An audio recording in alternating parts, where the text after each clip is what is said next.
child, he wants to give the child the most good that he can give him. Now, of course, we know that sometimes when you give a person too much good, what ends up happening is you spoil them. You turn them into worse than they were before. So too much good is no good either.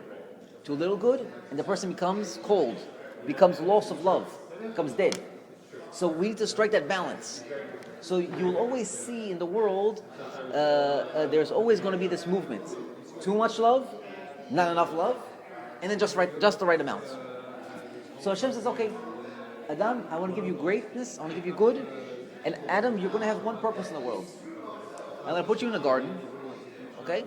And I created these physical things, physicality, and your whole job is to take physicality and say, you're going to look upstairs, you're going to say, where does this physical piece fit in the puzzle? And you're going to put it in the puzzle. That's all you're going to do, okay? It's just simple. And where's the proof for this? Where's the proof? If you see that Adam names the animals, right? It says, and Adam gave names to the animals. And he calls each animal its name. So if you would ask one of us to name the animal, I'd say, okay, no, name him Giraffe. He looks like a jumping thing. Name him Loudmouth. He screams a lot. He's Aryeh. He's a lion. I wouldn't call him a lion. I'll call him a screamer. Each thing. So when we're giving him names, we don't know what it's. When Adam Arishon gave the names, he wasn't looking at what's here. He was looking at what's there. And he was able to draw from there these names. Oh, this is the combination of these letters, and this and its characteristics are actually the combination of these letters, and that's why in Aryeh, a lion is called a lion in Hebrew. I don't know what it's called in English, but why it's called lion in English, I don't know. But in Hebrew, Chazal tells that's what he was able to do. He wasn't just giving just random names. He was giving everything from its source upstairs and plugging it down here. And again, this is the secret of everything we do. When you're putting on talit, you're not just taking some white cloth and wrapping it around. For what? You're doing something upstairs that you're plugging this action and you're causing something just moved upstairs. And when you're moving enough pieces, you're going to create a bridge. And when you create a bridge, you can create continuity. You can create a source or a vehicle by which things from down here can receive from upstairs. It's a beautiful thing. That's the secret of hugging. It's a hug. Hugging is connection of two people, two things, two entities, hugging. So this is what we're able to do. Okay, so this is what man had to do. Now he gives man, of course, a commandment. We always need a commandment because a commandment gives us opportunity to grow. Right? That's why it says that if a person does a certain mitzvah that he wasn't commanded to do, and another guy does a mitzvah that he was commanded to do, who's greater? So logic would say, wow, this guy, you told him he had to do it. So what's the problem? This guy, he didn't have to do it, and he did it anyway. Wow, that looks good. But Chazal tells us, no. Man was created with an ego. So naturally, he doesn't want to do what you tell him. If you didn't tell him, he's more inclined to do it than if you told him to do it. So if you see with kids, you tell him to do something, of course, what's he going to do? Dafka, I'm going to do the opposite. I'm purposely going to do the opposite. Why? That's nature. So he gives him one little test. He says, "Don't eat from the tree." Okay, and then we know the snake comes and entices the woman, and she eats from the tree, and That's the whole story. Okay. So we need to backtrack. When Adam Arishon was created, he didn't have skin like we have today. No, he didn't have skin. Right, this is one of the things that's why we say by the light of the Havdalah candle. We look at one of the things is we look at the fingernails, as they say. Chazal says that his whole body was the fingernails. That was the skin of his body. The fingernails. Yeah, he didn't have skin like we have skin. He had fingernail skin. Okay, whatever that means. But we know that he didn't have skin. What did he have? He had a certain garment. Again, the skin itself is a garment on the bones, right? If you, God forbid, if anyone saw someone without skin, that means that you would see the bone, you would see the interior of the person. So everything has an exterior and an interior. So skin itself is an exterior, right? It's a covering. So what was his covering? What covered his bones and his interior? He had something called chashmal, right? So we said the word chashmal, and again, in Hebrew means electricity. But that's not what we're talking about. Chashmal is a very Kabbalistic thing, and we're going to explain it on a very low level. The word chashmal is comprised of two words, chash and mal. Chash means quiet. And Mal means to circumcise. Okay? Chash, Mal. Simple. What does it mean? What does it mean? So he gave Adam a hint in his exterior already what his mission is. Adam was going to go into the physical world, and he was going to have to take out the spirituality in it. Now the spirituality, like we said, is very quiet. It's you don't see it so clearly. It's not at the forefront. You gotta dig deep, you gotta remove. What is he doing? We know that when a person does a Brit Milah, what is he doing? He's removing the covering. He's removing the covering and he's revealing. That's the whole purpose of a Brit Milah. So we take this concept of Brit Milah and we apply it to what he was supposed to do. He was supposed to take physicality, like we said before. Here's the spirituality. It's covered by the physicality. We circumcise the physicality and reveal the quiet spirituality. And why is it quiet? Because things that are loud make a lot of noise. But noise itself is not so clear. What's the clearest thing? Quietness. When a person hears silence, it's calming. You know, hears the calming of the silence. After a person goes through a whole day, all he wants to do is just shh, quiet, can't hear nothing. What is that? What does it do to him? It puts him at peace. Silence means that he has found the connection of something. Silence, when we're talking about silence, we're not talking about just a quietness of quietness. We're talking about a quietness of all of the physicality, a quietness of all things that are confusing the guy. Okay, this was his skin. And it actually, if you think about fingernails reflect, right? If you look at the fingernails, if you look at the light reflects off the fingernails. That's what his purpose was. That's why he was covered in fingernails. He was able to reflect godliness. It's not enough to do mitzvot. You should know why you're doing the mitzvah. We do the mitzvah because what we are, who we are, is actually all we are. Each one of us in the room, each one of the Yehudim, is a mirror. We're a mirror. We're a small mirror. The more our mirror is clean, the more we reflect outside the light that comes on us.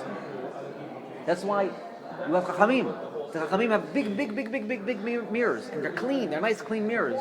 And all they do is light comes down on them, and then we take from the light that they get. That's why the Yehudim are called the light of the world, right? Why? Because all we are is the mirrors. That's why everything that happens because of us also, the good and the bad. Because when we fog up the mirror, when we clog it up with dirt, what happens to the world? All of a sudden, there's darkens. There's economic crisis, and there's this, and there's, and all the geniuses are trying to figure out, no, what's the pshat? How do you figure out the economics and the business and the job market? And all they would need to do is to take the Yehudim, put them in the yeshiva, and have them learn all day. And all of a sudden they'll see all the money, prosperity all of a sudden growing. What happened? What happened? How did everything grow all of a sudden? It's because when the Yehudi is sitting and learning, he's cleaning his mirror. When his mirror is clean, he's reflecting godliness, and godliness comes down to the world. Simple. Okay, anyway. So, and again, I apologize, we're going sometimes side tangents. But he ate from the tree. Right, the Nachash comes to him and says, he tricks him and he eats from the tree. What happens when he eats from the tree? He loses his status. Adam Rishon was wise. Like I told you before, he was able to look at the spirit, into his physicality, and he was able to extract the spiritual message. While it was still cloaked in the physicality, while it was still covered, he was still able to take it out. That's why he was able to call a lion, a tiger, whatever, a dove, all these animals, their names. He was also able to see that their shorish, that their root, wasn't from the same place that he was from. That's why it says that he's looking around and he sees that all the animals have a wife, and he has no wife. Meaning, he sees that none of the animals connect to him. It says he tried to figure it out. He said, maybe I have to get married to the lion. He said, no. He looks at the spiritual level of the lion, he looks at the spiritual level of the man, two different places. Doesn't make sense. Maybe the bear, nothing's making sense. Until his wife was made. But until then, he was looking at he was looking into physicality, and able to take out the spiritual message. After he ate from the tree, he was no longer given the hashmal. Hashem said, now I will close everything. The wells of knowledge, close them off. You're not going to be able to look and take. Now, for you to look into the physicality and to take out the message, you're gonna have to have now a battle. You're gonna have to go learn the Torah. From the Torah, you have to learn the Halakha. From the Halakha, you have to learn the Gemara, the Shulchan Aruch, Mishnayot, all this in order to go outside, just to walk outside, and to be able to extract from a piece of meat the holiness. All that. Adam didn't have to do that. Adam would sit, he would look at the lion. He would look at the thing, all of a sudden he's seeing Kabbalah inside the lion. Who amongst us is going to go sit and look at the lion and see Kabbalah? We can't even see in the book where it's written Kabbalah. We're going to see in the lion. So what does he now happen to him? He now falls a level. He now becomes cloaked in what's called a malbush. Malbush. And we're going to spend a few minutes on this word malbush. Get everything, and I apologize. Malbush. We're going into detail because every word is itself a concept. And if you understand these concepts, they're going to help you with understanding other parts of what we're going to talk about. He loses the chashmal. He no longer has this ability to do this, but he's called now he has the malbush. You should know again, just so we know, so we're getting a starting ground. The malbush, the word malbush, and the word chashmal have the same numerical value, 378, which already from the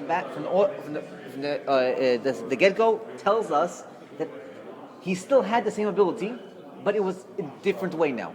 He still had the ability to remove the spiritual message from the physicality, but it would not be so simple anymore. Now he would have to go through the level called malbush.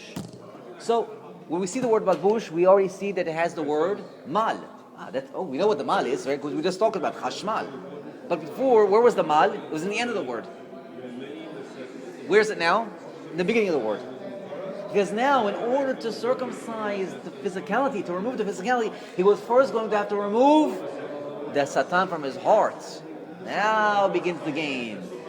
Now he's going to have to remove the Satan from his heart, and then he will be able to reveal the spiritual message. So now we already said, all of a sudden we see that there's a switch in the avodah, in the work of man.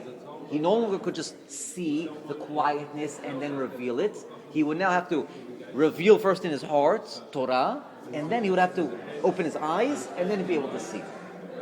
The second word, the second part of the word malbush is called bosh, and that we're going to spend a few minutes on. Embarrassment. What is embarrassment? So on the simple level, he was embarrassed because of what he did. He was on such a level. Again, think about it. He was God's second in command. He's God's son, but he was God's second in command. He was going to bring godly message into the world. He was going to make the whole thing worthwhile. God created the whole thing for him. And what does he do? He spits in the face of the person feeding him. Spits in his face. What was a worse thing than that? He goes back with his, as they say, with his tail between his legs. He was with fear and trepidation and embarrassment. How could he show his face to the king now? How could he? But on another level, we're about to discover that the whole creation of the world was for this one word called bush, embarrassment.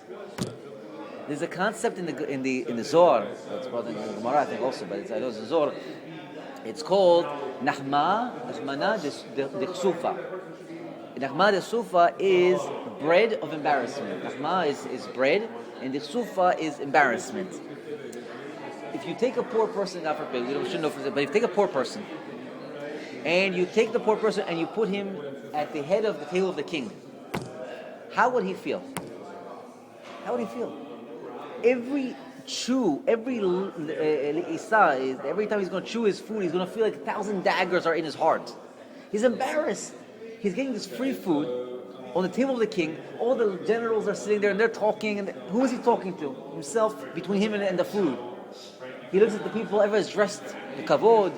He's sitting there with his rags, just eating, barely eating, trying to get the food down his throat to swallow it because he's